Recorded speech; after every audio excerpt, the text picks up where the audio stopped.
Үшінші қадам. Барлық жерде табыс бар екеніне сеніңіз. Қай жерге қарасаңыз да табысты көруді үйреніңіз. Сіздің көз қарасыңыз неге тоқтаса да барлық жер табыс пен гүлденуге толы. Қала орталығына шығыңыз да айналаңыздағы үлкен кеңселерге қараңыз. Осы ғимараттардың біріндегі табыс туралы ойлаңыз. Осы ғимараттың жобасын жасаған архитектор көп қаражат алғанына сенімді болыңыз. Үйді салған мердігер де жақсы табыс тапты. Осы ғимарат иелері ауқатты және табысты адамдар. Сол жерде кең кеңселерді жалға алған адамдар да табысты шығар. Тек бір ғана ғимараттың ішінде қаншама табыс жатыр. Ал осы ғимарат табысын қаладағы осындай ғимараттар санына көбейту арқылы табысты жоғарылатуға болады. Бұл тек бастамасы ғана. Табысты адамның санасы айнала толған табыс деп сенеді. Тек қана оны көру үшін көзіңізді ашу керек. Ешқашанда басқа біреудің табысына қызғанышпен қарамаңыз. Оны мойындап, қуаныңыз. Бұл табыстың бар екенін дәлелдейді. Сізде де осындай табысқа кенеле алатыныңызды есіңізге түсіріңіз. Табысты мүмкін деген барлық жерден іздеңіз. Тек қана сәтсіз адамның санасы табысқа қарсы келіп, оған жеткен адамдарды басып тастауға тырысады. Бұндай ойларды өлімге әкелетін у ретінде қабылдап, одан арылуға тырысыңыз. Бұл расында да у болып саналады, себебі сіздің табысқа бағытталған санаңызды улауға тырысады. Табысты көрген сайын қуаныңыз. Ол сіздің немесе өзге біреудің табысы болса да, көзіңізді ашыңыз, сіздің айналаңыз толған табыс екенін көресіз. Егер де сіз өзіңізді табысқа бағыттасаңыз, ол сіздікі болады. Төртінші қадам. Өзін өзі жетілдіру бойынша видео жазба тыңдаңыз және кітаптар оқыңыз. Табысқа жету мақсат болып саналатын топтар мен ұйымдардың мүшесі болыңыз. Сіз не жасасаңыз да, ол сіздің бір бөлшегіңіз болады. Қолыңыздағы оқып отырған кітап сіздің өміріңізге үлкен әсер ету мүмкіндігі бар көптеген қағидаларды қамтиды, егер де сіз оларды сақтай білсеңіз. Егер де сіздің ойлау күші атты менің дәрістеріме қатысу мүмкіндігіңіз болса, оны жүзеге асыруға кеңес беремін. Бірақ ақпаратты жан-жақтан алуға тырысыңыз. Өзін өзі жетілдіру бойынша кітаптар мен топтарды пайдаланыңыз. Түрлі әдебиетті қолданыңыз. Жай ғана кеңес. Сізді табысқа бағыттайтын барлық ақпаратты қолданыңыз. Бесінші қадам. Өзіңізді тұрақты түрде шынайы немесе қиялдағы табысты адамдармен ұқсаттырыңыз. Егер де сіз кинорежиссер болғыңыз келсе, онда өзіңізді кинорежиссерге ұқсаттырыңыз. Егер де сіз суретші болғыңыз келсе, онда өзіңізді суретшіге ұқсаттырыңыз. Егер де сіз табысты болғыңыз келсе, онда табысты адамдардың тобын табыңыз. Егер де сіз табысты қоғамда жүрсеңіз, онда табыс энергиясы сіздің бойыңызға сіңеді. Табысты адамдар сәтті идеяны алға тартады, сәтті шешімдер қабылдайды, сәтті жоспарлар жасайды, сәтті келісім шарт жасайды. Сіз олардың арасында жүру арқылы осы энергияны бойыңызға сіңіре аласыз. Табысқа қол жеткізу сіздің міндетіңіз.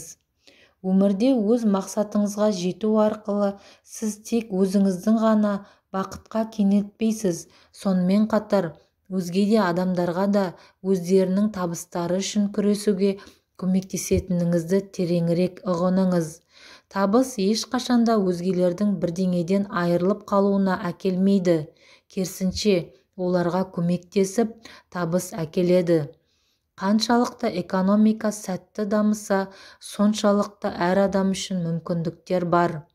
Қаншалықты көп ақшаға ие болсаңыз, соншалықты қаражатты тауар мен қызметке жұмсайсыз. Ал бұл өз кезегінде қосымша ақшаның келуіне жол ашады және өзгелерге пайда әкеледі. Олар оны тауар мен қызметке жұмсай алады және сол сияқты. Табысты адамдар өзгелерге көмектескенде, бұл өзгелер үшін үлгі болып саналады. Сол кезде олардың табысы біздің әрқайсымызға сіңеді. Табысты болу бұл сіздің міндетіңіз. Сіздің өз алдыңыздағы балаларыңыз, достарыңыз және сізбен байланысқа түскен адамдар алдындағы сіздің парызыңыз. Бұл пайдасын тигізеді. Сіздің табысыңыз көп адамға көмектеседі, ал сәтсіздіктеріңіз ешкімге көмектеспейді. Өзіңізді табыстан басқа бірдеңеге бағыттамас бұрын жоғарыдағы сөзді мұқият ойланыңыз. Мынаны түсініңіз, сіздің табысыңыз бұл жай ғана амбиция емес, бұл сіздің даралығыңыз. Осыншалық өзімшіл болмаңыз, табысқа қол жеткізіңіз. Сіз әлемге қажетсіз. 18-ші бөлім біздің қарым-қатынастарымыз. Менің істеп жатқаным маңызды мағынаға ие сияқты әрекет етемін. Уильям Джеймс. Жеке қарым-қатынас біздің демалып жатқан ауамыз сияқты өте маңызды.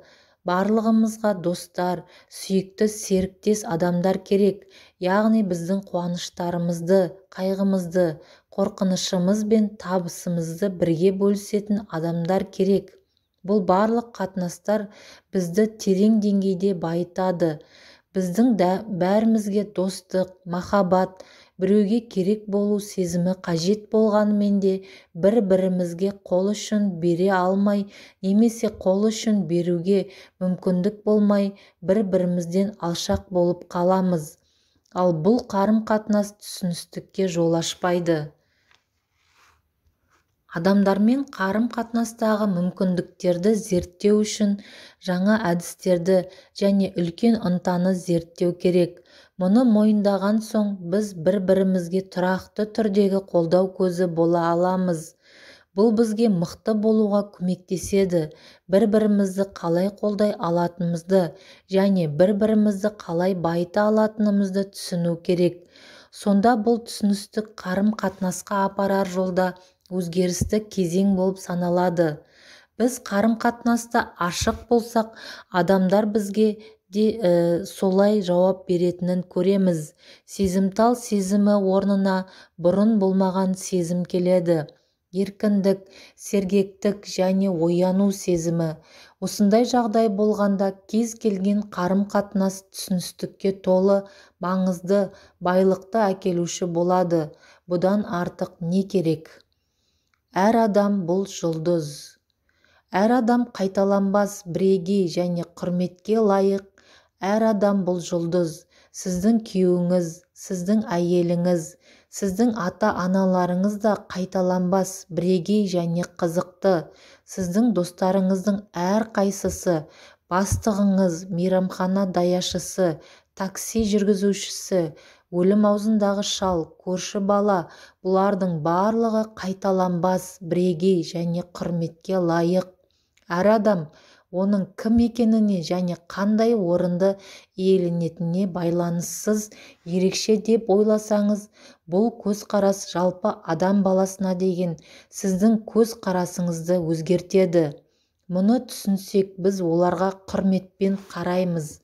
Адамдар өздерінің ерекше екенін білмеуі де мүмкін, немесе өз іс-әрекеттерімен көрсетпеулері де мүмкін, бірақ біз оны білеміз және оларға тиісінше қараймыз. Әр адам өз бойынан көргенінен гөрі көбірек көруге үйреніңіз. Әр адамның бойында ұлылық дәні жатыр, ал сіз олардың кемшіліктері мен проблемаларының артында әлеуеттің, таланттарының, ішкі сұлулығының, жан дүниесінің жатқанын көріп, оларға мүмкіндік бересіз.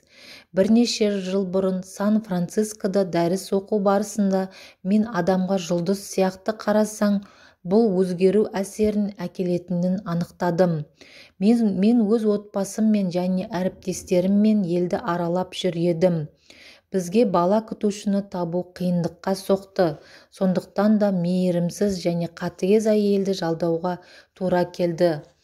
Ол әрдайым бір нәрседен мін табатын. Ол үйге келгенде оның қасында отырмау үшін біз тезірек үйден шығып кетуге тырысатынбыз. Өзімнің ол әйелге онша жақсы қарамайтынымды анықтап, оған деген қарым-қатынасымды өзгертуге бел будым. Ішкі жан дүниесінде ол өте мейірімді және көңілді адам болуы мүмкін екенін түсіндім. Мен оны күліп тұрған адам ретінде, кейін күн нұры ретінде елестеттім. Келесі жолы ол біздің үйге келгенде, мен үйден қашып кетуге тырыспай, оны өзіме шақырып алып, оған мына сөзді айттым.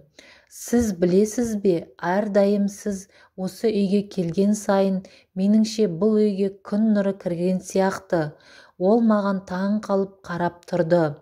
Мен өз сөзімді жалғастырдым. Сізді және сіздің осы үйде бала күтушісі болып жұмыс істеп жүргеніңізді біз бағалаймыз және біздің ортада сіздей адам бар екеніне қуаныштымыз. Ол үнсіз тұрды. Кешке үйге қайтқан соң мен сөздерімді тағы да қайталай бастадым. Ол келесі жолы үйге келгенде мен оны мынадай сөздермен қарсы алдым. Қараңыздар, күн нұры келді. Мен расында да солай ойладым. Себебі оның мейірімді, жақсы адам екеніне көзім жетті. Ол маған күлімсіреп қарады. Мен оның күлгенін бірінші рет көрдім. Бөлмедегі адамдар басқа бөлмеге шығып кеткенде, ол әйел маған былай деді. Бұған дейін маған ешкім сіз сияқты осындай жақсы сөздер айтқан емес.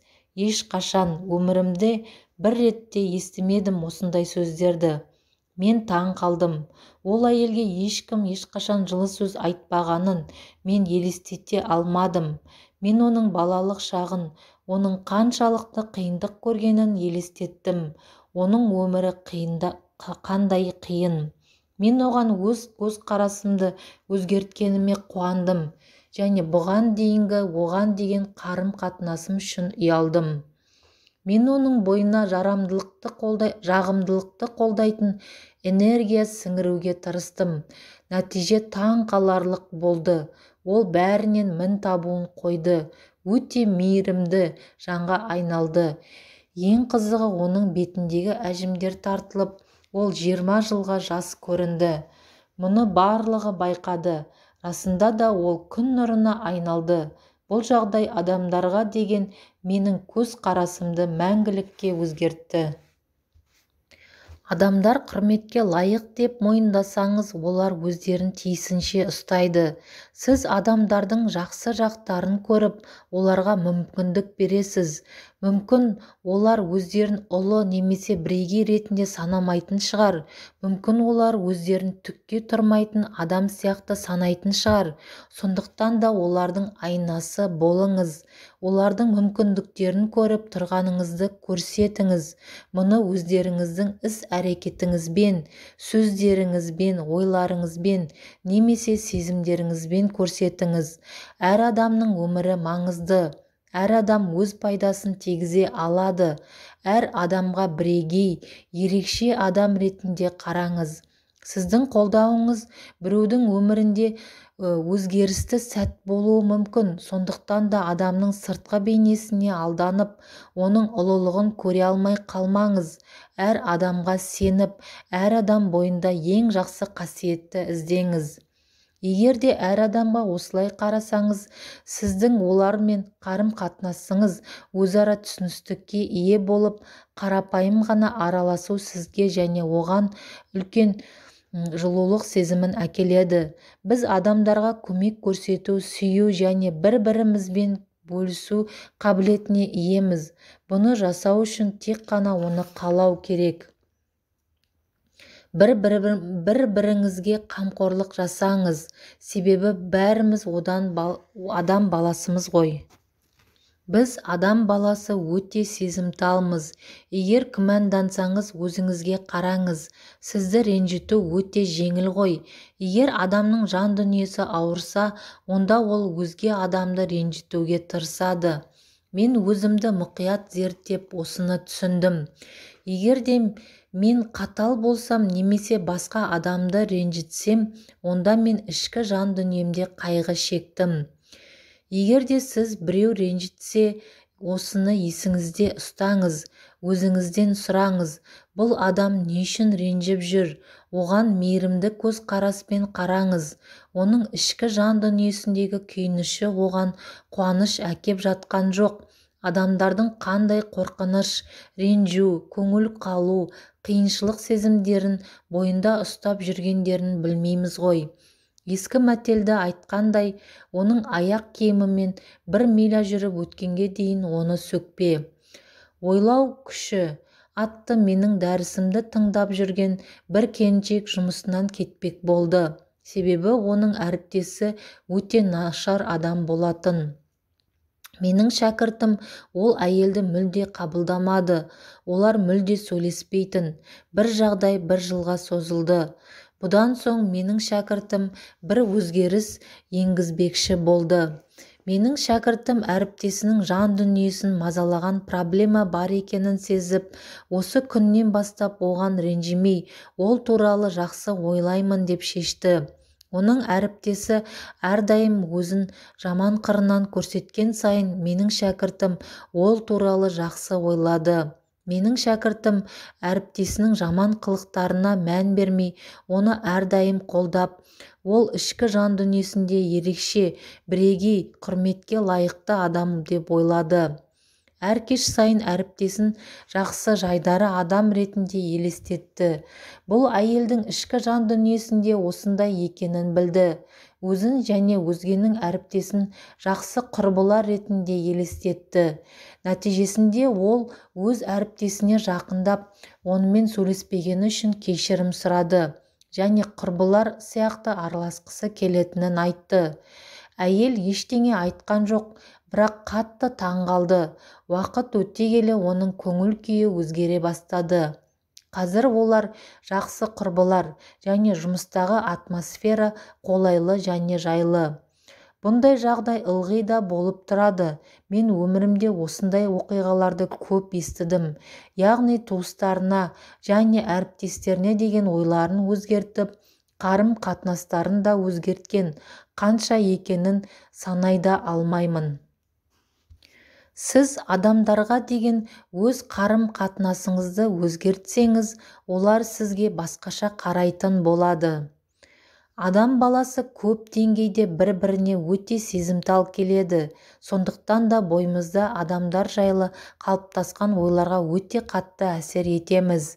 Егер де сіздің жақын адамыңызбен, досыңызбен, серіктесіңізбен, әріптесіңізбен, немесе ата-анаңызбен қарым-қатынасыңыз сіз ойлағандай болмаса, онда сіз де осы адам туралы түйсік деңгейінде қандай ойлар пайда болатыны туралы ойлаңыз.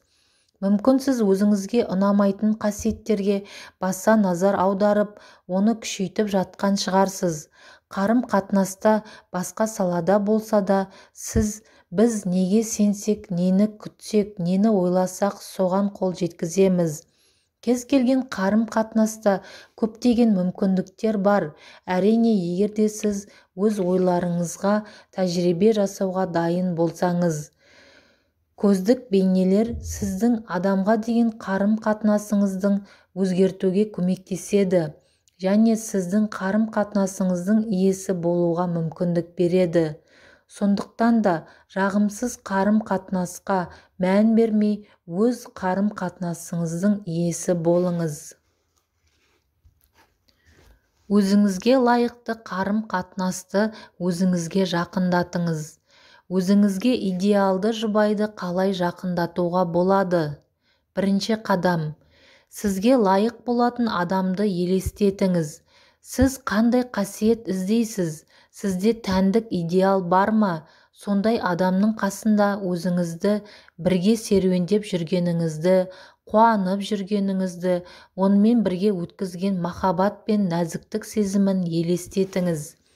Серігіңізді қиялыңызда жасаңыз, оның жүзін елестетуге тырыспаңыз, немесе барлық бөлшектерді жасауға ұмтылмаңыз. Бұны жасау тағдыр еншісінде, ал сіз болашақ жарыңызды өзіңізге қажетті қасиеттермен толықтырыңыз. Екінші қадам. Сіз осы адамға не бере алатыныңызға мән беріңіз. Сіз оған көп нәрсе ұсына аласыз. Өзіңіз жайлы жақсылап ойлаңыз және осы адамға нені бере алатыныңыз жайлы, немесе нені бірге бөлсе алатыныңызды елестетіңіз. Үшінші қадам. Өзіңіздің көзге көрінбейтін серігіңіздің, яғни түйсігіңіздің көмегін иеленіңіз. Түйсігіңізден көмек сұраңыз.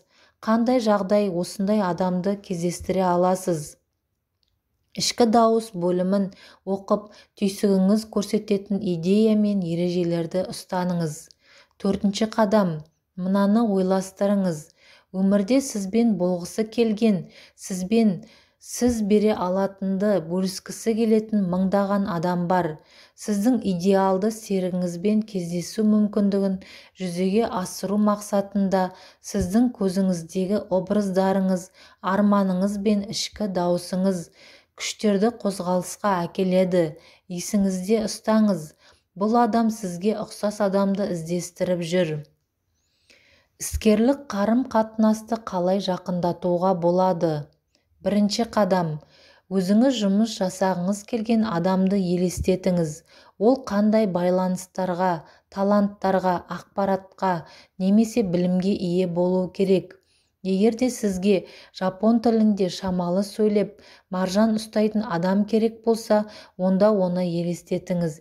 Егер де сіз штаттан тыс тілші жұмысына орналасқыңыз келсе, онда редакторды, оның сіздің салаңызға байланысты жұмысы бар екенін, немесе сізді қызықтыратын салада сізге жұмыс бар екенін елестетіңіз. Осы адаммен қарым-қатынастан тұрақты түрде өзара түсіністік пен сыйластықтан алған ләззатыңызды елестетіңіз. Екінші қадам. Бұл адамға не бере алатыныңызға баса назар аударыңыз. Қандай талантқа, өнімге, еңбек өтіліне иесіз. Сіз ол адамға мұқтаж болғандай, ол да сізге және сіздің оған ұсына алатыныңызға мұқтаж. Үшінші қадам. Өзіңіздің көзге көрінбес серігіңіз, яғни түйсігіңізден көмек алыңыз. Одан көмек сұраңыз. Қандай жағдайларға байланысты сіз осындай адамды кездестіре аласыз? Ішкі дауыс бөлімін оқып, сіздің түйсігіңіз көрсеткен идеялар мен ережелерді орындаңыз. Төртінші қадам. Мына ойды електен өткізіңіз. Дүниеде сіздің ұсынысыңызды қуанышпен қабылдайтын мыңдаған мүмкіндіктер мен адамдар бар. Осындай адамдармен сіздің кездесуіңізді, сіздің көзіңіздегі образдарыңыз, арманыңыз бен ішкі сезіміңіз энергия мен күшті қозғалысқа әкелу арқылы мүмкіндік етеді. Мүмкін сіз көптеген сатып алушылар мен тұтынушыларды жақындатқыңыз келетін шығар. Аталған жаттығуды жасаңыз. Сізге қандай тұтынушылар керек және оларға не ұсына аласыз? Осындай жағдайға арналған жақсы көзқарас. Мен идеалды тұтынушылар мен жағдайларды жақындатамын. Өзге де адамдар бойында күш пен өз-өзіне сенімділік қасиетін күшейтіңіз. Сіз өзге адамдар бойында өз тарапыңыздан оларға күш пен өз-өзіне сенімділік қасиеттерін өте аз күшейте аласыз. Сіз екеуіңіз де мықты бола бастайсыз. Адамдардың күші мен өз-өзіне сенімділігін күшейту – бұл өзге адамдардың өміріне қатысатын ерекше және жеке әдіс. Бірде Джон Кеннеди атындағы Нью-Йорк әуежайда отырғанымда менің рейсім кешігіп жатқанын, жолаушылардың келесі ережелер үшін номер 7 орынға жақындауын хабарлады. Мен номер 7 орынға жақындағанымда кезек үлкен екен және жолаушылардың көбі билет сатушыға өздерінің шағымдарын айтып жатты. Адамдар кездесуге кешігіп қалғандарын айтып, сатушы қыздан «Енді біз не істейміз?» деп сұрап жатты. Әуежай қызметкері өте шаршаған болып көрінді. Жағдайды түсіндіріп әлек болды. Әр ашулы жолаушымен сөйлескен сайын оның иықтары төмен түсіп бара жатқандай болды. Менің кезегім келгенде, мен оның күш пен өз-өзіне сенімділігін арттырайын деп ойладым. Мен сіздің жұмысыңызға құрметпен қараймын, дедім. Мен шын жүректен. Түсінем, жағдай расында да қиын, және сіз қолыңыздан келгеннің бәрін жасап жатырсыз. Мен сіздің адамдармен сыпайы сөйлескеніңізді көрдім, және рейстің өзгергені үшін сіз кінәлі емессіз. Ол оны бір адам түсінгені үшін терең тыныс алды. Мен өз ойымды жалғастырдым. Мен сізге рахмет айтқым келеді, және сіз жақсы жұмыс жасап жатырсыз. Сіз өзіңізді мақтан тұта аласыз. Рахмет, деді ол. Қазіргі сәтте осындай қолдау маған қажет. Мен одан келесі ережелерді